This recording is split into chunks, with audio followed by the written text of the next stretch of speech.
Hello, this is Hope, and you're listening to Covert Castaway.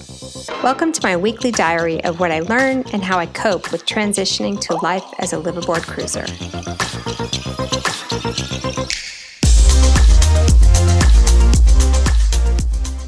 The problem with sailing is the more you learn about it, the more you realize all the ways the ocean is out to get you. Welcome to Covert Castaway. Today I'll share my struggle with fear. I know it's cliche, but it's a huge factor nonetheless, since honestly it's the biggest hurdle many of us have to overcome in order to make a commitment to cruising in the first place. Buzzy Trent, he's a pioneer of big wave surfing, and he once said, "Waves are not measured in feet or inches, they are measured in increments of fear." Look, we achieve status on top of the food chain because of this little ball of magic in our brain called the amygdala. It's there to help protect us from going outside our cave and getting eaten by saber-toothed tigers. But today it can be a problem, particularly if we have to do things like give presentations at work or do fun things that we want to do, like go sailing. I like to think I'm courageous and carefree, but I'll be honest, that really only applies when it comes to ordering dessert. Everything else sort of scary, I need to tap into my inner warrior goddess to talk myself into it. The biggest gift of the amygdala is it teaches us things like staying safe means staying with the herd.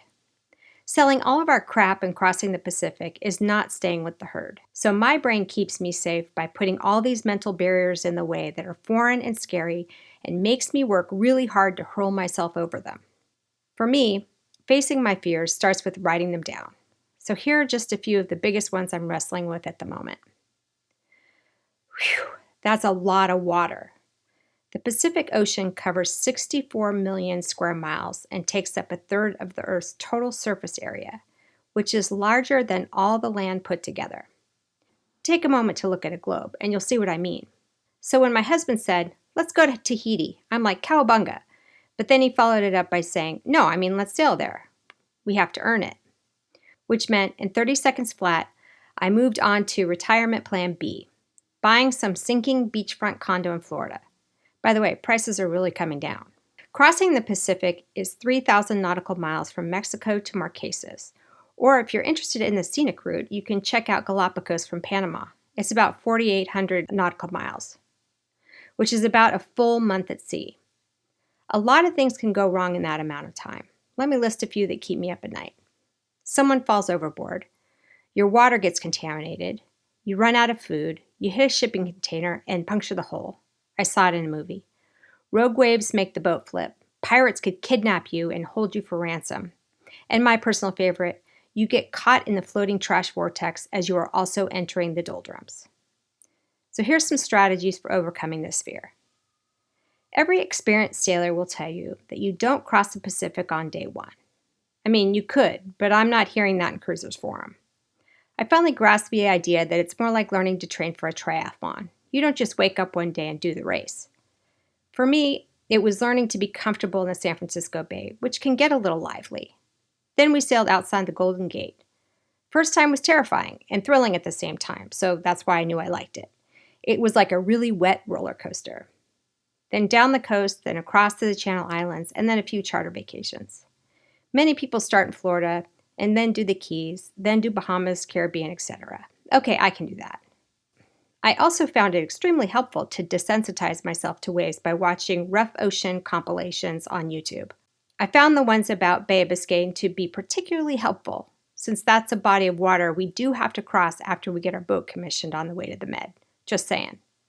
Okay, the second one is salachophobia. Salacophobia.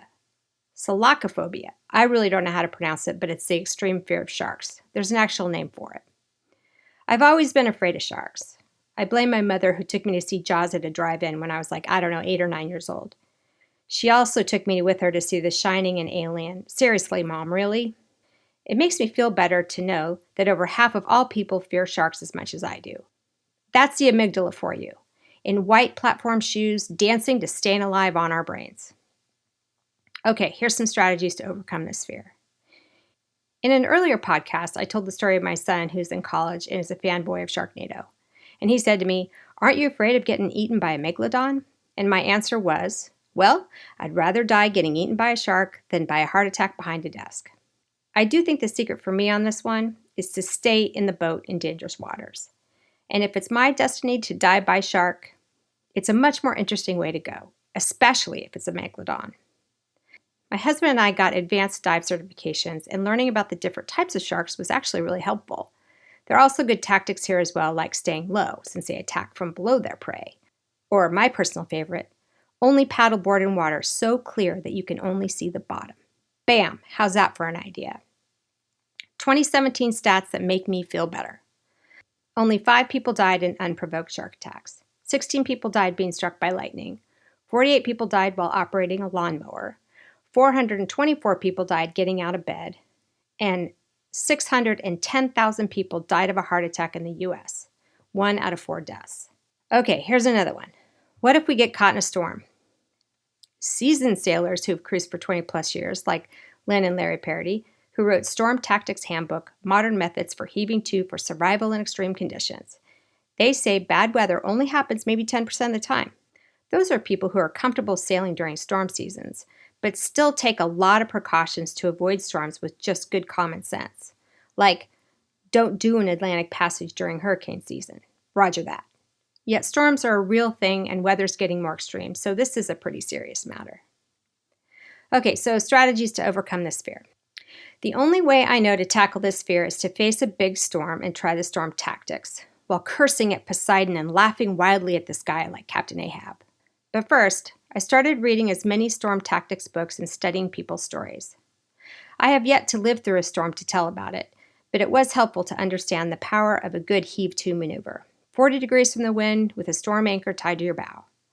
It apparently creates a slick that flips the script on the breaking wave so it's less likely to break on top of you. Now that's useful information.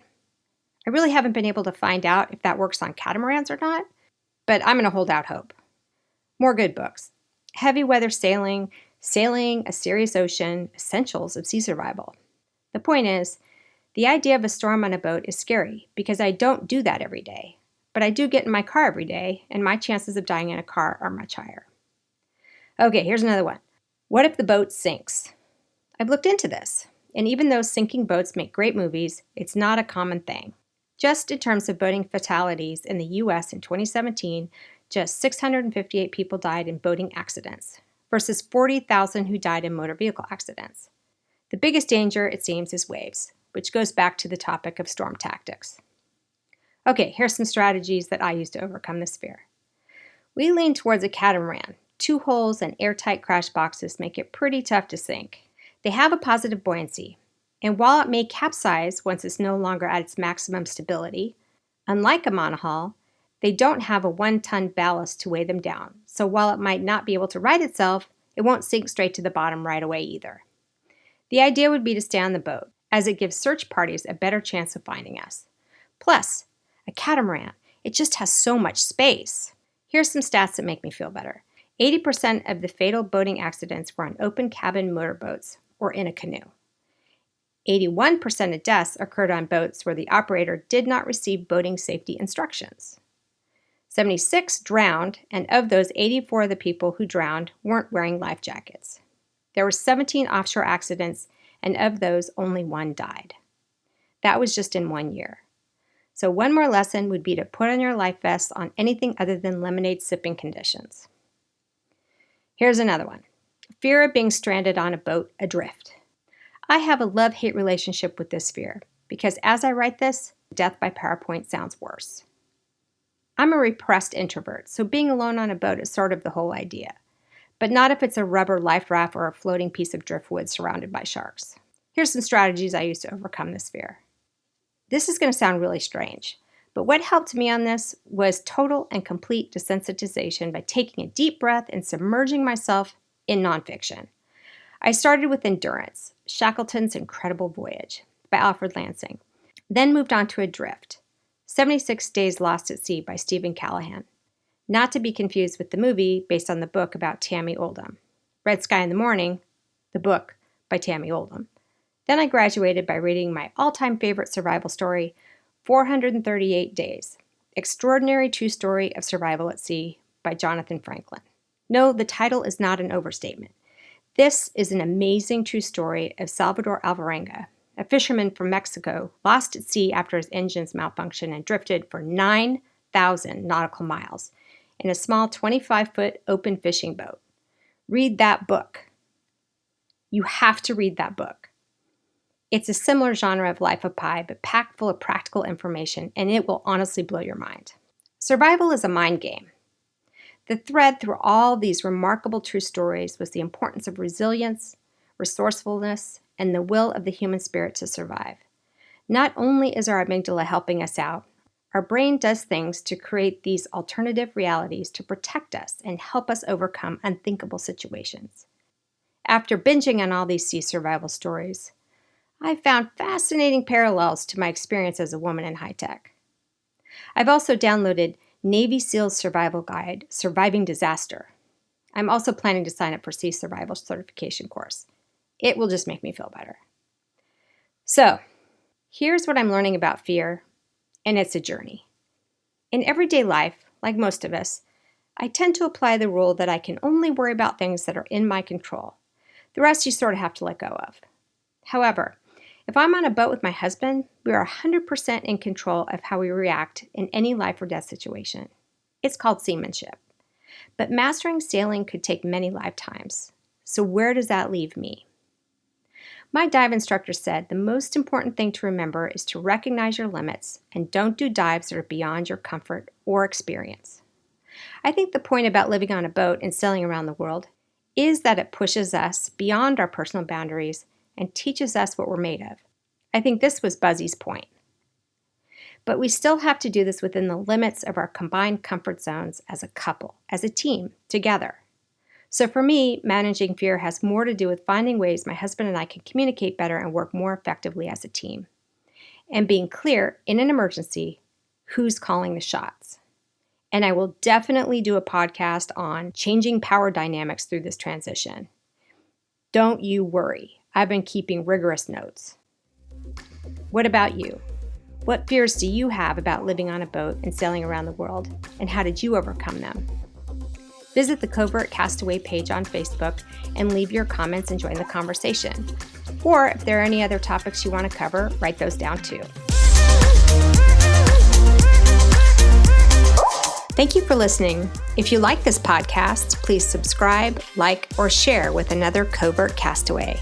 Fair winds for now.